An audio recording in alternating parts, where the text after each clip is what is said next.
안녕하세요. 구자룡 변호사입니다. 방금 속보로 한덕수 권한대행이 헌법재판소법 개정안에 대해서 거부권을 행사했다라는 소식이 전해졌습니다. 이 헌법재판소법이 어떤 내용을 담고 있고 헌법적으로 왜 문제가 있는지, 왜 거부권을 행사할 수밖에 없었는지에 대해서 살펴보겠습니다. 민주당이 주도해서 헌법재판소법을 개정하려고 했는데 최근에 헌법재판소에서 벌어졌던 탄핵 심판하고 연관성이 있습니다.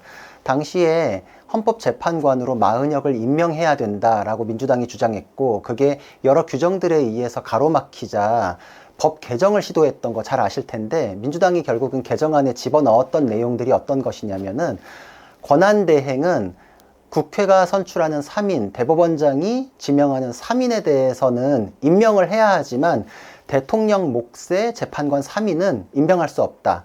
권한대행은 대통령 몫의 재판관을 임명해서는 안 된다라는 게 첫 번째고요. 두 번째로는 헌법재판관이 퇴임하게 될 때 새로운 재판관이 임명되어 있지 않다면은 새로운 재판관이 들어올 때까지 전임자는 계속해서 재임한다 라는 것이었습니다. 그리고 세 번째, 국회 그리고 대법원장 지명 몫의 재판관에 대해서는 대통령 또는 대통령 권한대행이 임명을 하지 않으면은 7일이 지나면은 자동으로 임명된 것으로 간주하는 조항, 이걸 집어넣은 것입니다. 이 세 가지에 대해서는 어떤 문제가 있냐면은, 첫 번째로는 대통령과 대통령 권한대행은 권한에 있어서 아무런 차이가 없어요. 헌법상으로 그렇습니다. 차등을 두는 조항이 존재하지 않기 때문에 대통령 권한대행은 대통령의 권한을 모두 행사할 수 있게끔 되어 있습니다. 이건 예를 들어서 지금 이제 대통령이 없잖아요. 그때 권한대행이 대통령의 권한에 대해서 할 수 있는 게 있고 할 수 없는 게 있다라고 하면은 군 통수권을 비롯해서 모든 것이 다 사사건건 검증의 대상이 되고 시도할 때마다 가로막히고 제대로 진행이 안 되는 동안에 국가의 어떤 시스템적인 누수가 발생한다. 그 피해는 다 오롯이 국민에게 돌아가겠죠. 예를 들어서 외환, 북한이 무슨 일을 했다. 이런 거에 대해서도 대통령 권한대행이 할 수 있는지 없는지를 일일이 따져야 되고 민주당 허락을 받아야 되고 그런 관계가 성립될 수 있겠습니까?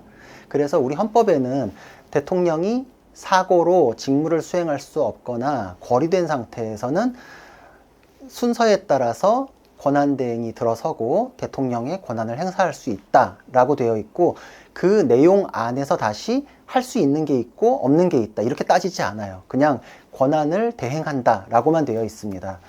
그렇기 때문에 대통령의 어떤 권한 일부분을 도려내 가지고 그 제약을 가한다, 이런 법은 위헌이라고 봐야 됩니다.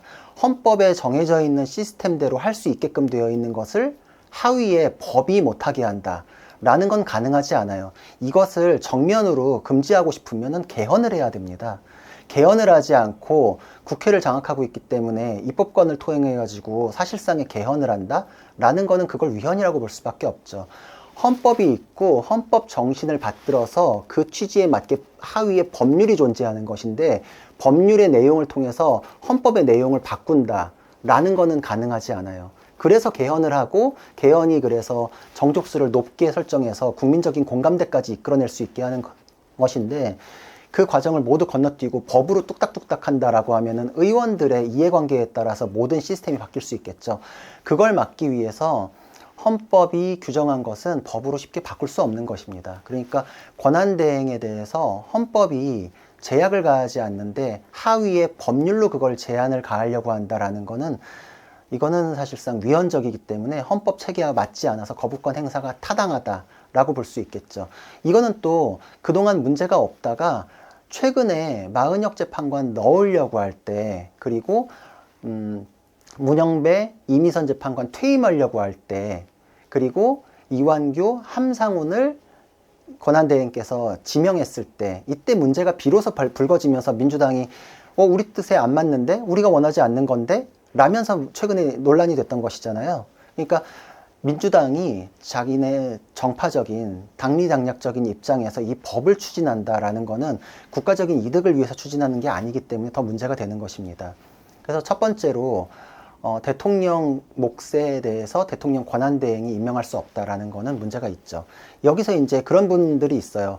거리가 되면은 60일 이내에 선거를 하니까 60일 동안은 그냥 버티고 그 이후에 새로운 대통령이 임명하면 되지 않냐라고 하는데, 그 권한대행 조항을 보면은 거리뿐만 아니라 사고에 대해서도 규정이 되어 있거든요.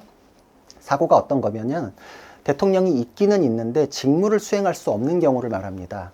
그 사고가 오히려 60일보다 더 장기화되는 경우들이 있어요. 예를 들어서 상정을 해보면 대통령이 갑자기 중병에 걸려가지고 중환자실에 입원했다. 의사소통도 쉽지 않다. 하지만 살아는 있다. 이럴 경우에 대통령이 직에 있긴 있는데 직무 수행은 못 하거든요. 이게 바로 헌법에서 예정한 사고인데, 그 기간은 2달, 3달만 이렇게 넘어갈 수 있어요. 예전에 뭐 이건희 회장께서도 뭐 1년 이상 이렇게 중환자실에 계셨던 뭐 이런 거 떠올리시면 될 것 같은데, 그럴 경우에도 권한대행이 들어서거든요. 그럴 경우에는 2달보다 훨씬 지나가요. 그럴 경우에도 못한다? 라고 하면 국가 시스템이 방치된 상태로, 구멍이 나 있는 상태로 그냥 견뎌라 이렇게 되기 때문에 그렇게 해석할 수 없어요. 뭐 2달이면 다 해결될 문제다, 새로운 대통령이 하면 된다, 이거는 너무 간단하게 보는 거고, 사고에 대해서는 전혀 대응할 수 없는 논리입니다. 그렇기 때문에 문제가 있는 것이죠. 그럼 두 번째 쟁점에 대해서 이제 살펴보면은, 헌법재판관이 새로 임명될 때까지 전임자가 계속 임명 상태를 유지한다 라는 거는 사실상의 임기 연장입니다. 이것도 문영배, 이미선 두 사람 퇴임할 때 후임자 되어 있지 않으니까 민주당에서 이 법을 추진을 했던 거죠. 그러니까 본인들이 원하는 성향의 재판관이 계속 재임하게 하기 위해서 만든 법이라고 볼 수 있는데, 이것도 헌법에 위반됩니다. 헌법에는 헌법재판관의 임기를 6년이라고 딱 명시를 하고 있어요. 그러니까 6이라는 숫자가 찍혀 있기 때문에 그거는 하루도 늘리거나 줄일 수 없습니다. 그건 헌법의 명령이기 때문에. 그런데 아무런 뭐 절차도 거치지 않고서 후임자 안 들어왔기 때문에 전임자가 계속 재임한다라고 하면은, 예를 들어서 민주당 같은 경우에 우리 성향에 맞는 재판관인데 라고 생각한 순간에 후임자 임명 그냥 안 하면 그 문영배, 이미선이 계속 갈 수 있겠죠. 예를 들어서.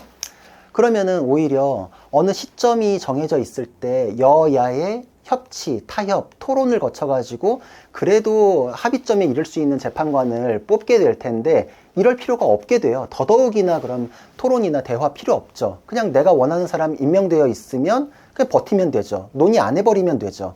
사실상 그러니까 임기를 또 개헌한 게 됩니다. 6년 이상으로 개헌한 게 되죠. 이럴 경우에 헌법재판관은 또 그 사람을 헌법재판관으로 재임하게 하고 싶으면은 법이 정해진 절차에 따라서 연임을 하고 있거든요. 연임을 할 때는 국회나 이런 데에서 논의를 거쳐서 다시 또 연임 대상자로 선정을 하고 청문회를 거치죠. 그래서 재판관이 임명되어 있는 동안에 새로운 비위 사실이나 이런 게 발생을 했을 경우에는 연임 절차에서 낙마할 가능성이 생겨요. 근데 지금 민주당에서 주도한 법을 보면은 그런 거 아무것도 필요 없죠. 그냥 내가 원하는 사람, 재임되고 있던 사람 임기만 쭉 연장할 수 있게 되겠죠. 이거는 그래서 헌법이 예정하고 있는 절차를 다 무시한 게 되고, 어떤 특정 정당이 자기가 원하는 재판관이 임명되어 있는 상태면은 그걸 사실상 유지하기 위한 장치로 활용될 수 있기 때문에 이것도 위헌이라고 봐야 됩니다. 그리고 세 번째로는, 국회 선출이나 대법원장 지명 몫의 재판관의 경우에는 선출이나 지명이 된 순간 대통령이나 대통령 권한대행이 이거에 대해서 임명에 대해서 타당성을 따질 수 있는 절차를 거칠 수 없게 만들어요.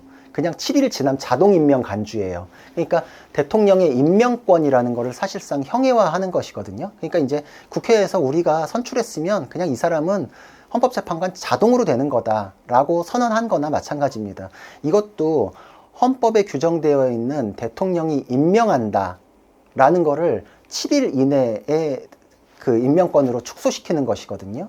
이것도 또 위헌이라고 봐야 됩니다. 헌법에 부여한 권한을 이렇게 법으로 축소한다라는 거는 다수 당이 사실상 개헌을 헌법 개헌선을 통과하지 못한 상태에서 통과시키려고 하는 것이기 때문에 이 세 가지 쟁점 전부 다 위헌성이 있어요.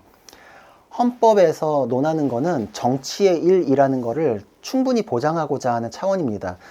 예를 들어서 아까도 어떤 날짜가 정해져 있으면 그때까지 여야에서 그나마 타협할 수 있는 사람으로 협치를 통해 가지고 토론을 통해서 선정하게끔 하는 시스템을 갖추고 있듯이, 임명권에 대해서도 국회가 선출하는 3인도 대통령이 이 사람을 임명하지 않을 경우에는 어떡할까? 그럼 임명도 가능할 사람으로 논의를 하게끔 유도를 하는 장치였거든요, 지금까지는. 근데 지금은 헌법재판소가 그냥 무조건 임명하게끔 만들고 있기 때문에 이 국회와 정부 사이의 견제와 균형, 그리고 양쪽에서 그나마 타협할 수 있는 여지마저도 사실상 날려버렸다, 이렇게 볼 수 있어요. 근데 자동 임명 간주까지 해버리면은 그 모든 그 미세한 임명에 대한 권한마저도 이제 무력화시키는 것이거든요.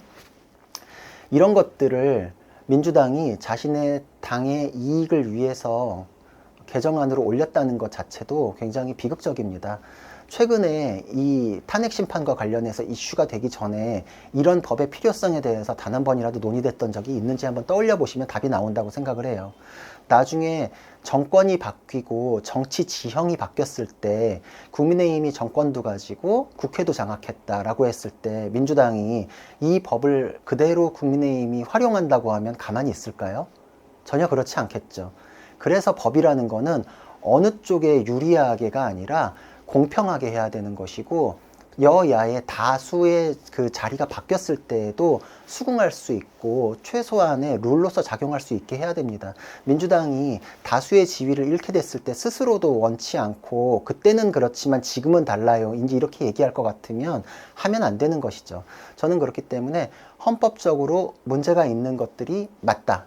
사실상의 개헌을 법률로 꾀했기 때문에 헌법과의 체계 정합성도 맞지 않고 위헌성을 띠고 있다. 그래서 거부권 행사는 당연했다 라고 생각합니다. 그래서 이거를 또 이제 한덕수 권한대행의 출마와 연결지어서 또 민주당에서 공세를 취할 수 있는데, 그거는 뭐 나중에 논하기로 하고, 저는 일단 법적인 것만 논하자면은 거부권 행사는 지극히 정당했다. 논리는 지금 다 설명드렸기 때문에 여러분들도 누구와 얘기하실 때 이 정도 얘기하시면은 충분히 법률적인 부분에 대해서도 타당성을 이야기하실 수 있을 겁니다. 다음 시간에 뵙겠습니다. 감사합니다.